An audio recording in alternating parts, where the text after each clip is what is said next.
বাংলাদেশে রমজান আসে ব্যবসায়ীদের জন্য, বিভিন্ন দেশে রমজান আসে ইবাদতের জন্য, আর আমার বাংলাদেশে রমজান আসে ব্যবসায়ীদের জন্য। রমজানের প্রথম 10 দিন ব্যবসা করে, নিত্য প্রয়োজনীয় যে সমস্ত দ্রব্যমূল্য আছে সেগুলোর দাম বৃদ্ধি করে দোকানদারেরা ব্যবসা শুরু করে। দ্বিতীয় 10 দিনে যারা জামা কাপড় বিক্রি করে তারা এই দিনে, এই রমজান মাসে দ্বিতীয় 10 দিনে তারা জামা কাপড়ের দাম বৃদ্ধি করে 11 মাসে যেই ইনকাম করেছে তার থেকে বেশি ব্যবসা করে এই রমজান মাসে।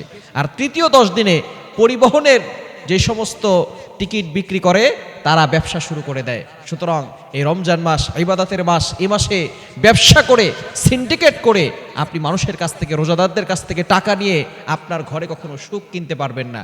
অবশ্যই রমজান আছে ইবাদত করার জন্য এবং মানুষকে পরিবর্তন করার জন্য, কিন্তু আমার বাংলাদেশে সিন্ডিকেট শুরু হয়, সারা দেশে সব জায়গায় সব কিছুর মূল্য কমিয়ে দেয়, আর বাংলাদেশের ভিতরে সব কিছুর দাম বৃদ্ধি করে ব্যবসা শুরু করে। খবরদার, এই রমজান মাসে আসুন আমরা দুনিয়াকে ছেড়ে দিয়ে আখিরাতের ব্যবসা করি। 11 মাস আপনি ব্যবসা করেছেন, করেন। এই রমজান মাসে আপনি ব্যবসা না করে আপনি আল্লাহর সাথে চুক্তি করেন, আল্লাহর ইবাদত করে রোজাদারদের জন্য সব কিছু সহজ করে দেন, তাহলে আল্লাহ আপনার জীবনের সব কিছু সহজ করে দিবেন।